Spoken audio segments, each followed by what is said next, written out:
Hello बच्चों, मैं आपका प्रिंस सर एक बार फिर से एक नए वीडियो के साथ। बच्चों, आज मैं आपके लिए लाया हूं अपरिमेय संख्या। बहुत सारे हमारे प्यारे बच्चों का हमारे वीडियो पर कमेंट्स था, सर अपरिमेय संख्या के बारे में कुछ सॉल्यूशन दें।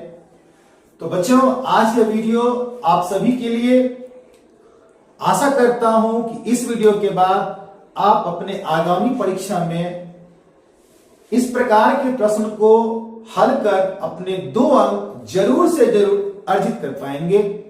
तो समय को ना गंवाते हुए चलते हैं अपने सवाल की ओर। हमारा सवाल है, सिद्ध करें कि √3 एक अपरिमेय संख्या है। √3 एक अपरिमेय संख्या है। तो बच्चों, किसी भी संख्या को अपरिमेय संख्या हम तब तक नहीं कह सकते हैं जब तक कि उसके विपक्ष में कोई सबूत ना मिल जाए, क्योंकि एक अपराधी भी तब तक अपराधी साबित नहीं होता जब तक कि उसके विपक्ष में अपराधी होने का कोई गवाह ना हो।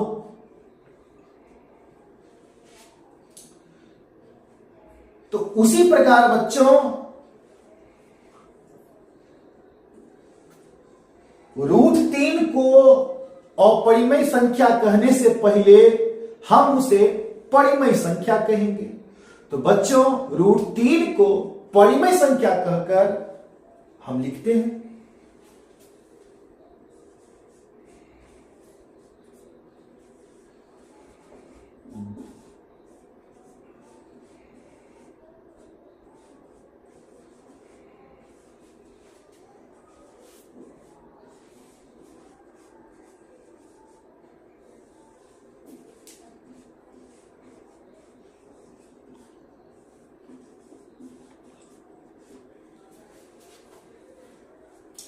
तो लिख दिया मैंने, √3 एक परिमेय संख्या है।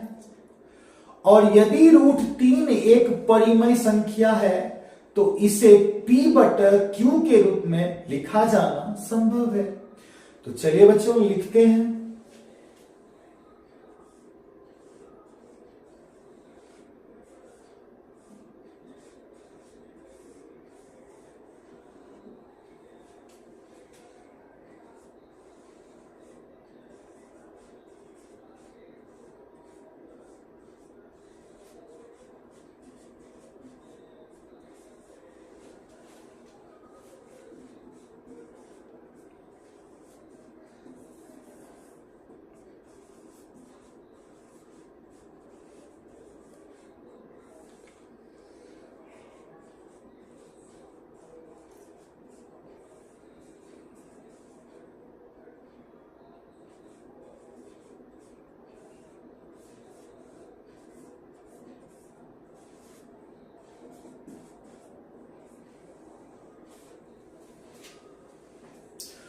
तो बच्चों, लिख दिया मैंने, √3 बराबर P/Q। क्यों? तो हमने ऊपर माना था √3 एक परिमेय संख्या है, और कोई भी संख्या जब परिमेय संख्या है तो उसे P/Q के रूप में लिखा जाना संभव है। तो इसलिए बच्चों, √3 बराबर P/Q, जहां P और Q सहअभाज्य संख्या है तथा Q ≠ 0 है। इतना लिखने के बाद बच्चों, अब बारी आती है वर्ग करने की।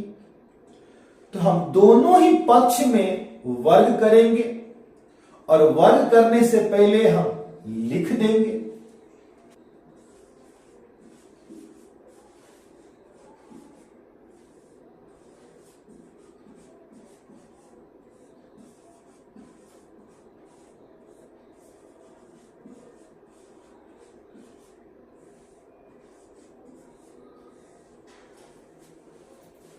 तो लिख दिया बच्चों हमने, दोनों ओर वर्ग करने पर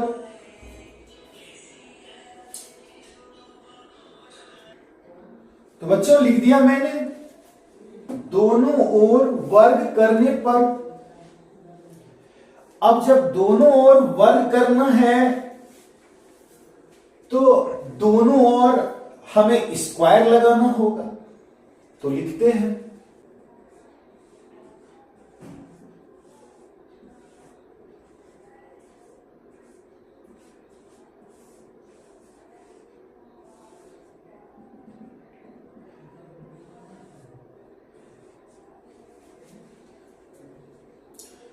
तो लिख दिया बच्चों मैंने, √3 पर भी स्क्वायर, अब P बटा Q पर भी स्क्वायर, क्योंकि दोनों ओर वर्ग करना था तो वर्ग करने के लिए स्क्वायर लगाना होगा।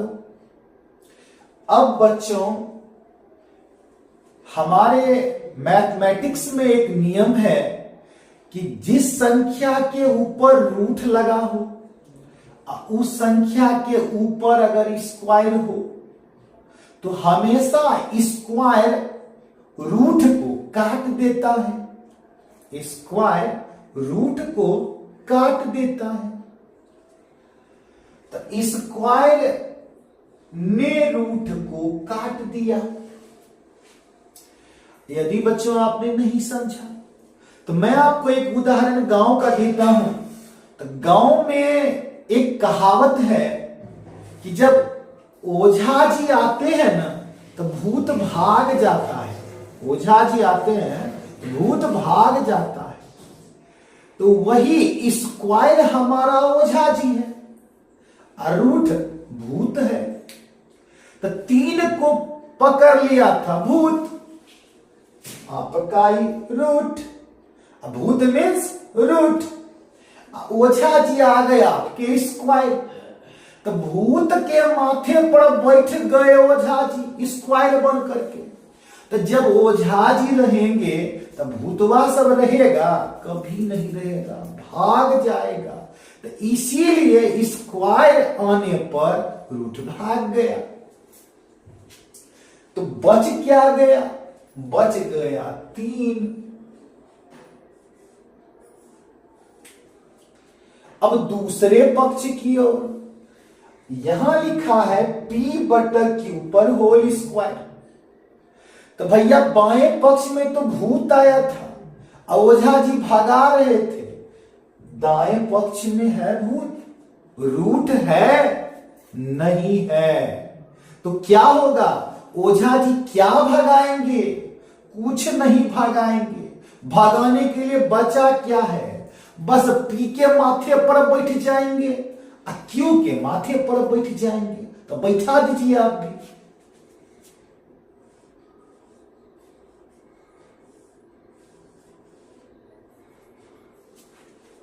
बैठ गए तो संख्या क्या निकल के आया?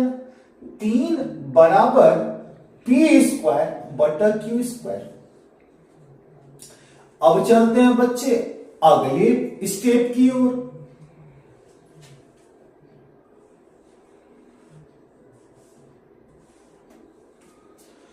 तीन ही रह गया। अब यहां P स्क्वायर,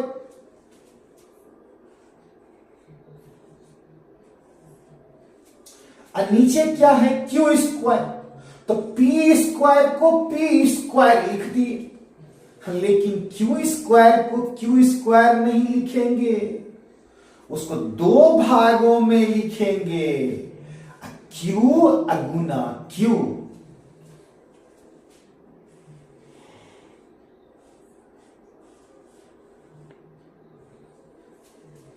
कोई आपत्ति नहीं है Q स्क्वायर को Q अगुने Q लिखने में।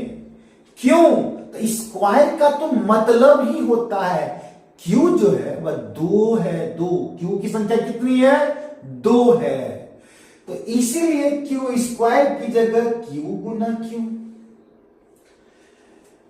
अब यह जो 3 है, 3 इन 2Q में से 2Q, बच्चों ध्यान दीजिए, ये जो 3 है ना, ये जो 2Q है, दो क्यू में से केवल एक क्यू से गुना हो जाएगा। तो 3 जब एक क्यू से गुना होगा तो हो जाएगा 3 क्यू।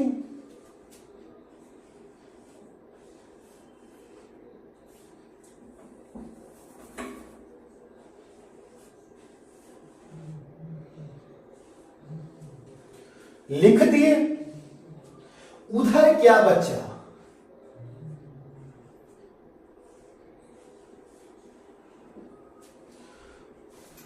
तो इधर बच गया ऊपर वाला p²। यहां 2 क्यू में तो एक क्यू से तो गुने हो गया है 3। तो 3 क्यू कहां से लिखे थे हम? तो एक क्यू तो चला गया गुना होने के लिए, बचा कितना? 1 क्यू जो नीचे बचा आपका। अब यहां पे संख्या निकलकर सामने आया 3 क्यू बराबर p²/q। जहां 3 क्यू एक पूर्णांक है, 3 क्यू एक पूर्णांक है,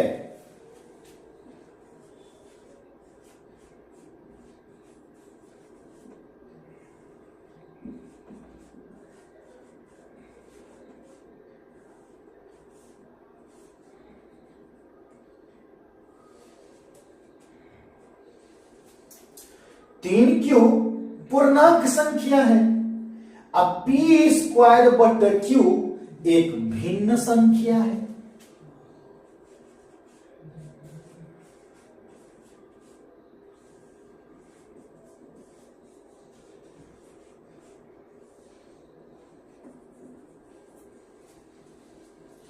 अब यहां पर 3q का एक उभयनिष्ठ गुणनखंड 3 है। 3q का एक उभयनिष्ठ गुणनखंड 3 है। अब p और q का एक उभयनिष्ठ गुणनखंड 1 है। बच्चों ध्यान दीजिए, 3q का एक उभयनिष्ठ गुणनखंड 3 है। अब p और q का एक उभयनिष्ठ गुणनखंड 1 है। तो ये दोनों आपस में कैसे बराबर हो सकते हैं? कभी नहीं। इसलिए हम स्वीकार करते हैं कि पूर्ण संख्या भिन्न संख्या के बराबर कभी नहीं हो सकती।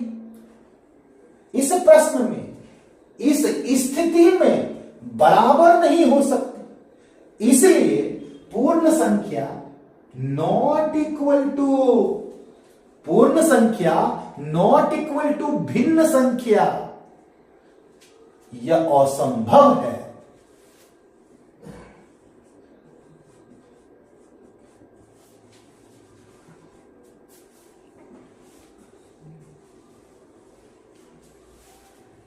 यह असंभव है। ये पूर्णांक संख्या, ये भिन्न संख्या बराबर नहीं हो सकता। नॉट इक्वल टू, क्यों? इसका उभयनिष्ठ गुणनखंड 3 है और उसका उभयनिष्ठ गुणनखंड 1 है। कदापि नहीं, हो ही नहीं सकता। इसलिए अब विरोधाभास में लिख देंगे।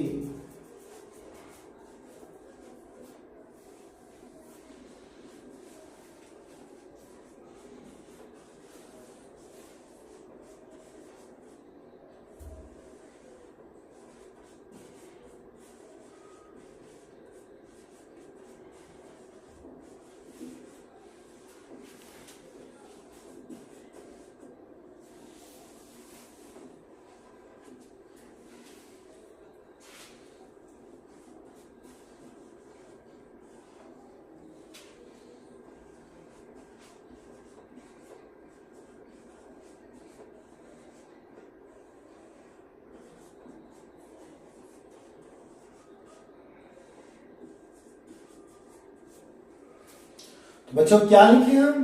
अतः विरोधाभास में हम कह सकते हैं कि √3 एक अपरिमेय संख्या है। √3 एक अपरिमेय संख्या है। बच्चों अगर यह मेथड आपको अच्छा लगा हो, समझ में आया हो, तो आशा करता हूं कि आप इस मेथड्स के द्वारा अपने 2 अंक अर्जित करेंगे। तो बच्चों, ये रहा आपका दूसरा सवाल। सिद्ध करें कि 3 प्लस 2√5 एक अपरिमेय संख्या है। बच्चों, ये सभी सवाल ऐसे सवाल हैं जो आपके प्रीवियस ईयर के क्वेश्चंस में आपको मिलेंगे और आगामी आने वाली बोर्ड परीक्षा में भी ये अति महत्वपूर्ण है। तो बच्चों, समय को ना गवाते हुए आप अपने सवाल की ओर चलें। सिद्ध करें कि 3 प्लस 2√5 एक अपरिमेय संख्या है। फिर वही मेथड, किसी को अपरिमेय कहने से पहले हम उसे परिमेय कहेंगे।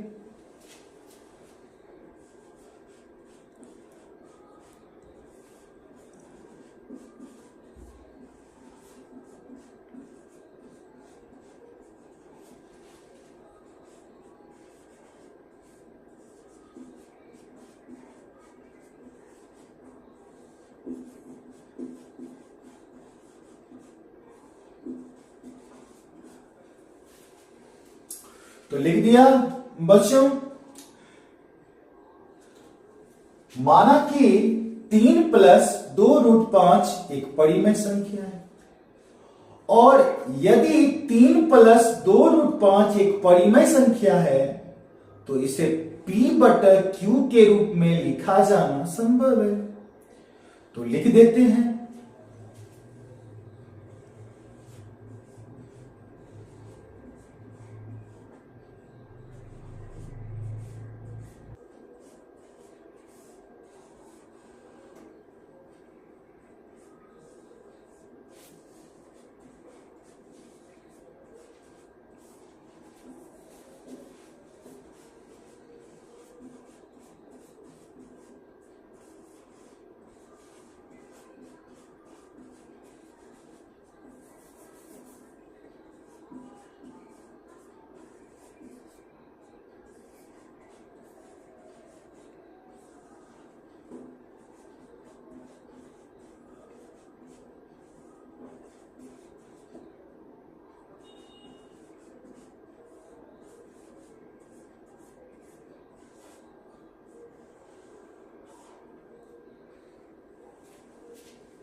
तो लिख दिया बच्चों।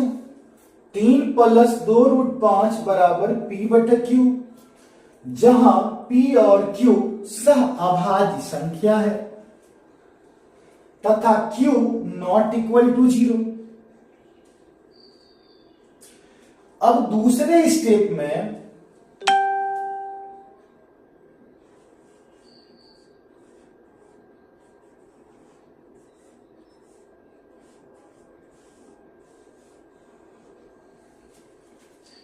हमने लिखा 2√5 की जगह 2√5, P/Q की जगह P/Q।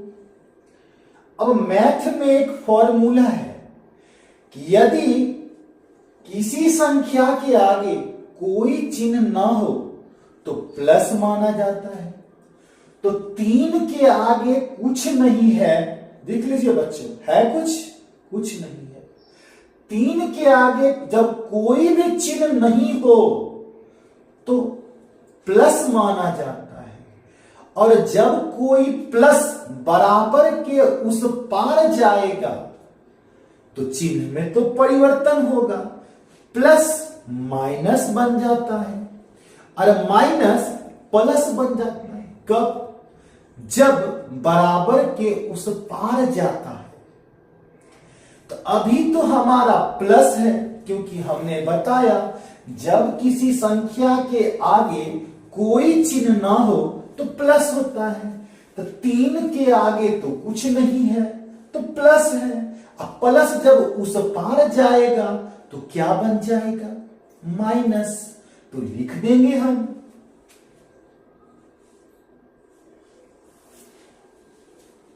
लिख दिया, +3 उधर गया -3।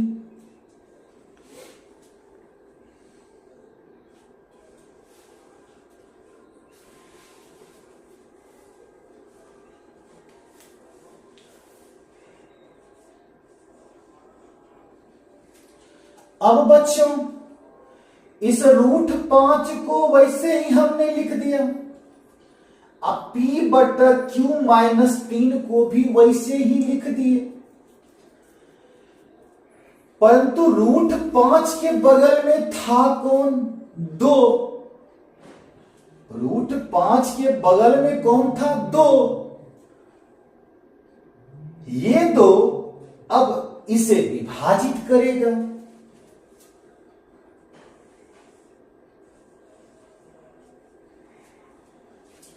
तो √5 की जगह √5, अब P/Q की जगह P/Q माइनस, चूंकि +3 उधर गया था तो -3, और यहां √5 से 2 गुने हो रहा था, तो ये 2 अब P/Q-3 को विभाजित करेगा। तो आ गया आपका P/Q-3। ये जो गुना 2 था, 2 गुने √5, अब वो 2 P/Q-3 को विभाजित करेगा, जो आपके सामने है। तो √5 एक अपरिमेय संख्या है। क्यों? तो वैसी सभी संख्याएं जो रूट में हो और उसका वर्गमूल नहीं निकले, ऐसे तो बच्चों सभी संख्याओं का वर्गमूल होता है, पर दशमलव में ना हो, दशमलव में ना हो। तो 5 का जब वर्गमूल आप निकालिएगा तो 2 दूनी 4 और 3 तिया 9, तो कोई पूर्ण संख्या में वर्गमूल नहीं आएगा। 5 का वर्गमूल कोई पूर्ण संख्या में नहीं आएगा, दशमलव में आएगा। तो अगर किसी संख्या का वर्गमूल दशमलव में आए, पूर्ण संख्या में नहीं आए, तो ऐसी संख्या को हम लोग अपरिमेय संख्या बोलते हैं। तो 5 का तो वर्गमूल नहीं आता, किसमें? पूर्ण संख्या में। इसलिए ऐसी संख्या जो रूट में हो और उसका वर्गमूल नहीं आए, तो उसको हम लोग क्या कहते हैं? अपरिमेय संख्या कहते हैं। और दूसरे भाषा में कहेंगे कि यदि कोई अभाज्य संख्या रूट में हो, यदि कोई अभाज्य संख्या रूट में हो, तो वह अपरिमेय संख्या होती है। तो 5 एक अभाज्य संख्या है, इसलिए √5 एक अपरिमेय संख्या है।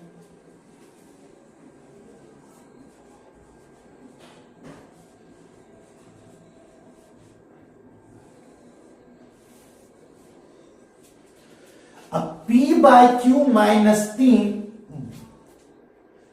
बटे 2 यह एक शून्योत्तर पूर्णांक है। अब प्रत्येक शून्योत्तर पूर्णांक एक परिमेय संख्या होती है।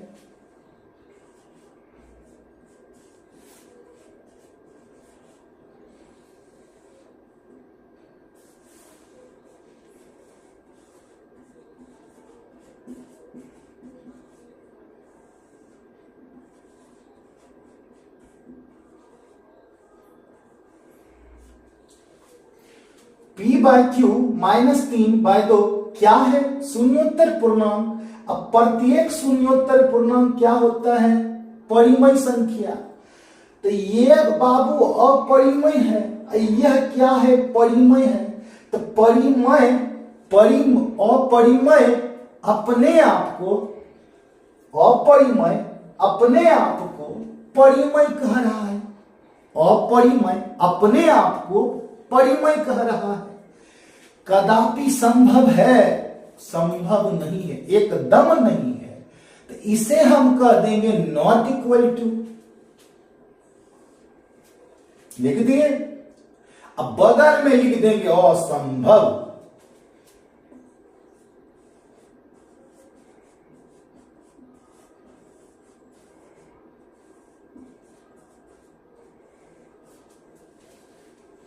बगल में लिख देंगे असंभव। तो बस सबूत मिल गया। हम नीचे अपनी कल्पना लिख देंगे।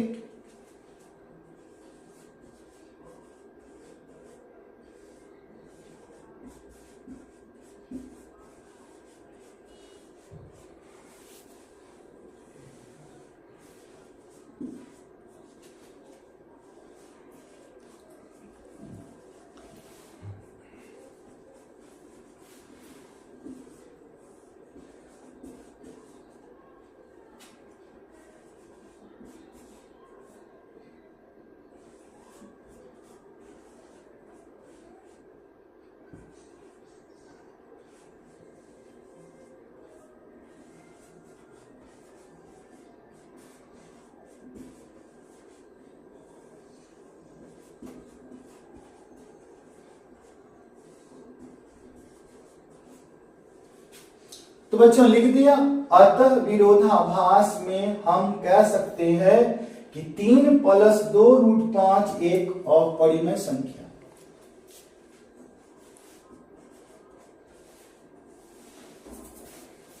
हो गया हमारा आंसर।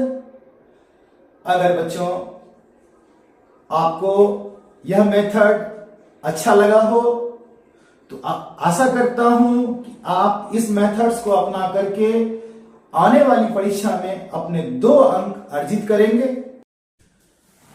तो बच्चों आते हैं हम अपने तीसरे सवाल की ओर। हमारा सवाल है, सिद्ध करें कि 1/√2 एक अपरिमेय संख्या है। 1/√2 एक अपरिमेय संख्या है। तो किसी संख्या को अपरिमेय कहने से पहले हम उसे परिमेय कहते हैं, तो लिख देते हैं।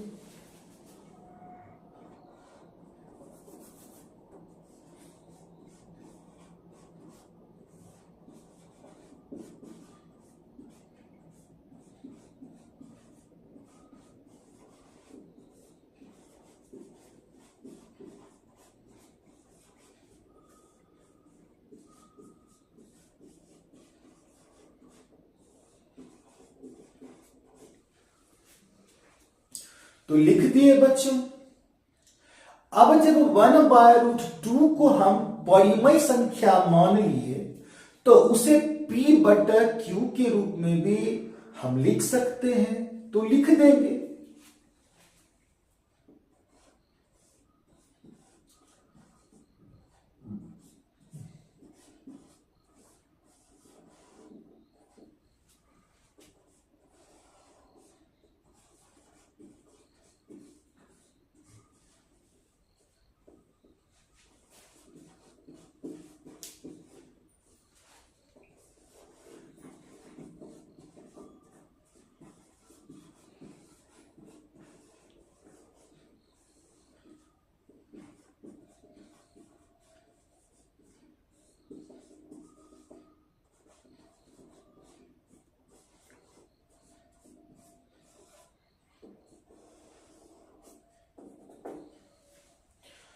तो बच्चों लिख दिए 1/√2 बराबर p/q, क्योंकि परिमेय संख्या है।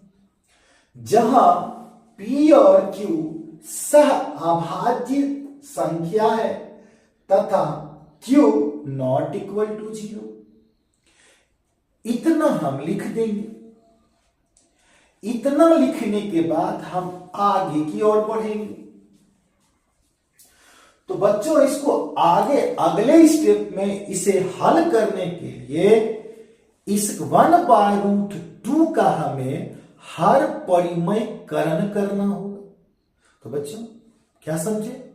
अगले स्टेप में इसे हल करने के लिए हमें 1/√2 का हर परिमेयकरण करना होगा।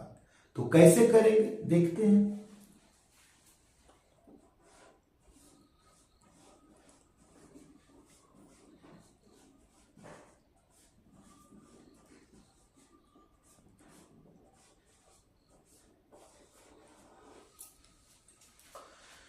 हर परिमेयकरण का नियम होता है कि जो संख्या हर में हो उसी संख्या से अंश और हर दोनों को गुना करते हैं।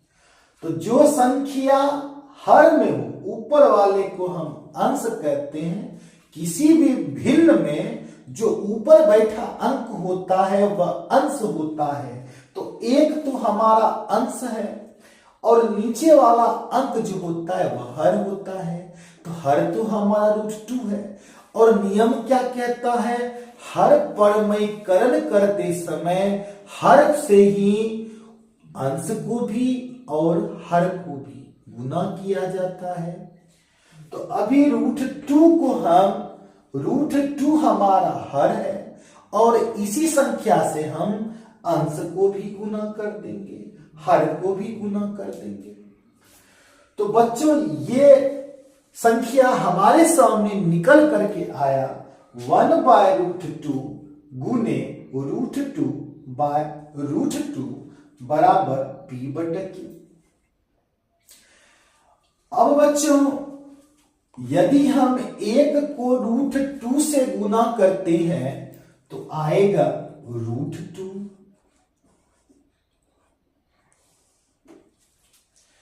और √2 को √2 से गुने करते हैं तो आ जाता है 4।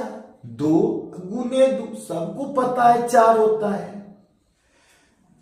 तो 2 गुने 2 कितना आ गया बच्चों? √4। 4 का वर्गमूल तो आपको पता ही होगा कितना होता है, 2।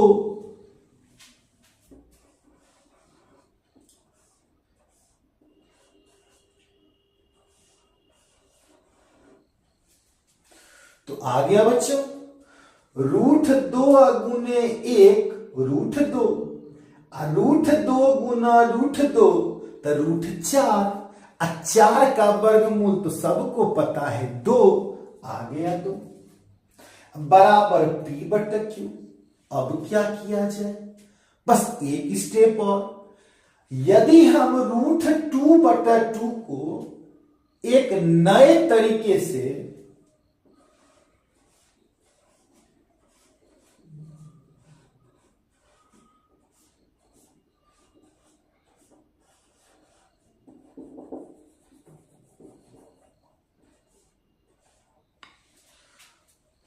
√2/2 को एक नए तरीके से लिखें तो आएगा 1/2 गुने √2।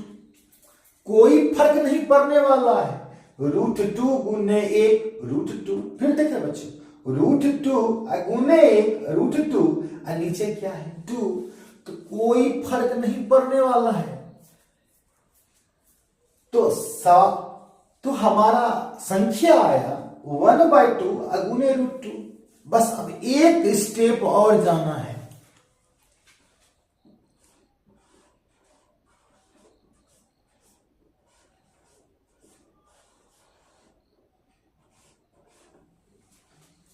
अब क्या करेंगे?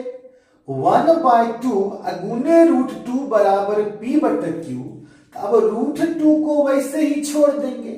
अब 1/2 उस पार जब जाएगा तो 2 हो जाएगा ऊपर, 1 हो जाएगा नीचे।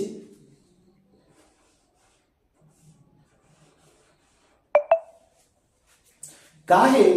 बैडमिंटन खेले हैं ना, जब बैडमिंटन खेलते हैं तो जब एक ओर से मारते हैं तो जब दूसरी ओर जाता है तो फिर कहता है मार मुझे मार। तो उसी प्रकार 1/2 जब उस पार जाएगा तो 2 हो जाएगा ऊपर, 1 हो जाएगा नीचे।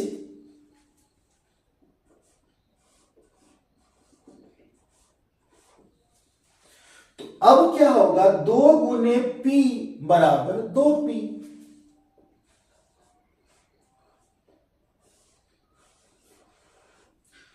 और नीचे क्या आ जाएगा q।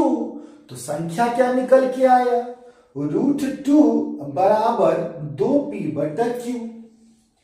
√2 एक अपरिमेय संख्या है। पिछले सवाल में भी हम बताए थे कि जिसका वर्गमूल नहीं आए, जो संख्या भाज्य हो और वह रूट में हो तो वह अपरिमेय होता है। तो हो गया अपरिमेय।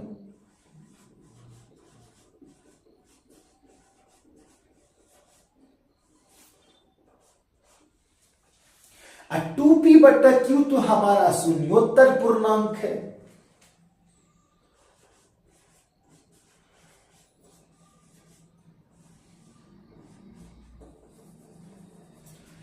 तो 2p/q क्या हो जाएगा? परिमेय का है। हम बताए थे आपको कि प्रत्येक शून्योत्तर पूर्णांक एक परिमेय संख्या होती है। तो 2p/q क्या हो गया? परिमेय। अपरिमेय आदमी अपने आप को परिमेय कह रहा है। अपरिमेय अपने आप को परिमेय कह रहा है। परिमेय संभव है? कभी नहीं संभव नहीं है, एकदम नहीं। हम क्या लिखेंगे? असंभव हो ही नहीं सकता है।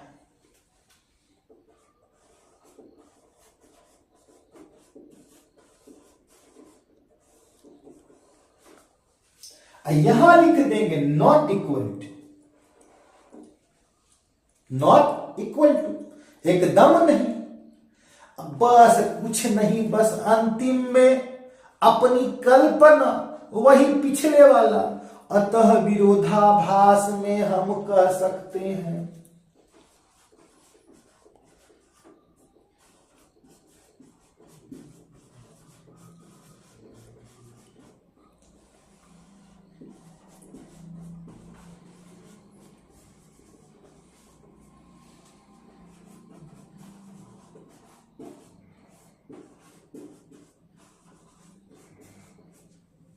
तो क्या लिखे बच्चों, अतः विरोधाभास में हम कह सकते हैं क्या, 1/√2 एक अपरिमेय संख्या है।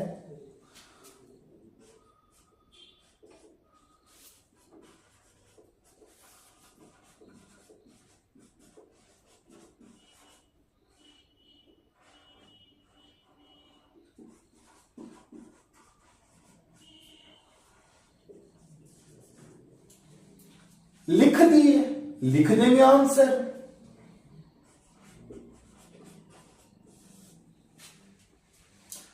तो बच्चों हमारा सवाल पूरा हुआ। यदि आपको हमारे द्वारा बताया गया मेथड समझ में आया हो तो आशा करते हैं कि आप अपने आगामी परीक्षा में ऐसे प्रश्नों को इन मेथड्स के द्वारा हल करके अपने 2 अंक जरूर अर्जित करेंगे। तो बच्चों ये रहा आपके लिए चौथा सवाल। सिद्ध करें कि 7√5 एक अपरिमेय संख्या है। 7√5 एक अपरिमेय संख्या है। बच्चों मैंने इससे पहले आपको 3 सवाल बताया। बच्चों सभी प्रश्न आपके पिछले कई वर्षों में बिहार विद्यालय परीक्षा समिति द्वारा क्लास 10th की परीक्षाओं में पूछे गए हैं और ये सभी ऐसे सवाल हैं जो अनिवार्य रूप से प्रश्न पत्र के बीच मौजूद होते हैं। तो ऐसा ना हो कि आप जानकारी के अभाव में इन प्रश्नों को छोड़ करके अपने 2 अंक गवा दें। ऐसा होगा भी नहीं क्योंकि आपके साथ अब आपका अपना प्रिंसर आपकी सहायता में है। तो बच्चों समय को ना गवाते हुए चलते हैं अपने सवाल की ओर। तो बच्चों एक बार फिर से हम रिपीट कर देते हैं। सिद्ध करें कि 7√5 एक अपरिमेय संख्या है। फिर वही बात, अपरिमेय कहने से पहले किसी संख्या को अपरिमेय कहने से पहले हम उसे परिमेय कहेंगे। तो लिख देते हैं।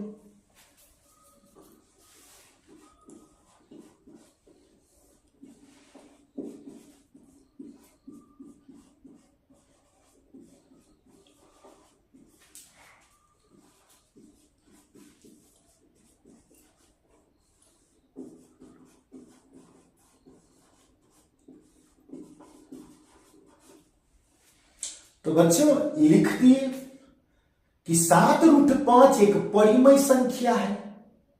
अरे जब परिमेय है तो क्या आपको नहीं बताए थे, परिमेय है तो P/Q के रूप में लिख सकते हैं। तो लिख देंगे।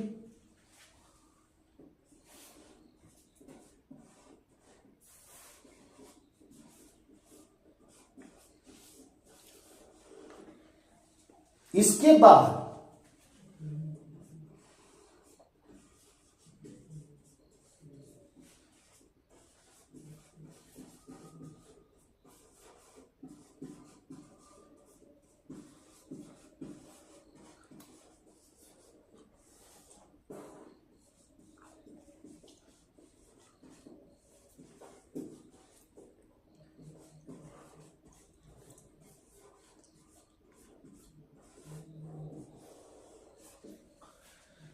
P और Q सहअभाज्य संख्या है जहां Q ≠ 0। अब हम अगले स्टेप की ओर आते हैं।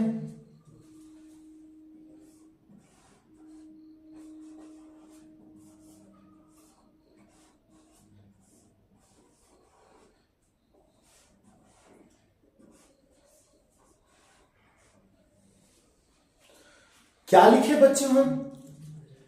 7√5 बराबर P बटा Q था, तो √5 को वैसे लिख दिए, अब P बटा Q को भी वैसे लिख दिए। है कोई चेंज? नहीं ना। फिर देख लीजिए, √5 को वैसे लिख दिए, बराबर अपनी जगह पे है, अब P बटा Q को भी वैसे ही लिख दिए। 1/7 कहां से आ गया? तो बच्चों यहां कुछ नहीं है तो 7/1 है, कुछ नहीं है तो 7/1 है। और जब वह उस पार जाएगा तो हो जाएगा 1/7। 7 के नीचे कुछ नहीं है तो क्या है? 1 है। और जब यह बराबर के उस पार जाएगा तो हो जाएगा 1/7।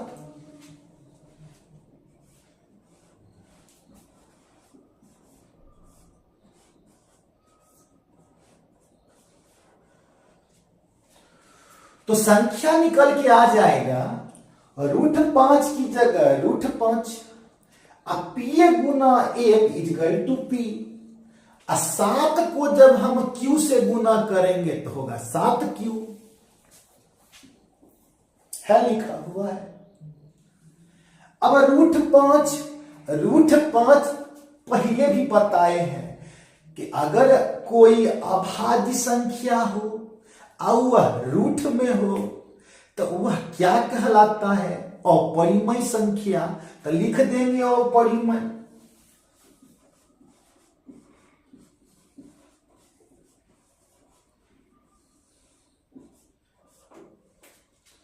अब P बटा 7Q एक शून्योत्तर पूर्णांक है। कौन सा पूर्णांक है? शून्योत्तर पूर्णांक है। अब प्रत्येक शून्योत्तर पूर्णांक एक परिमेय संख्या होती है, याद हुआ? P बटा 7Q एक शून्योत्तर पूर्णांक है। अब प्रत्येक शून्योत्तर पूर्णांक एक परिमेय संख्या होती है, तो लिख देंगे ना यहां परिमेय।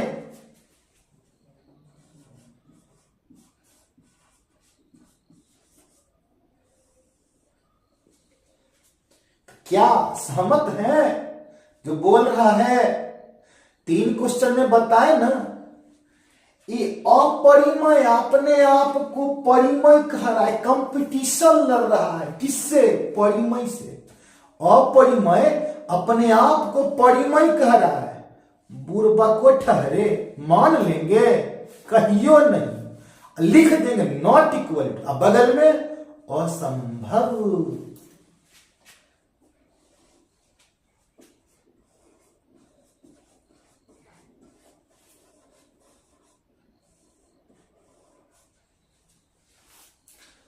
अब क्या लिख दे? तो लिख देते हैं।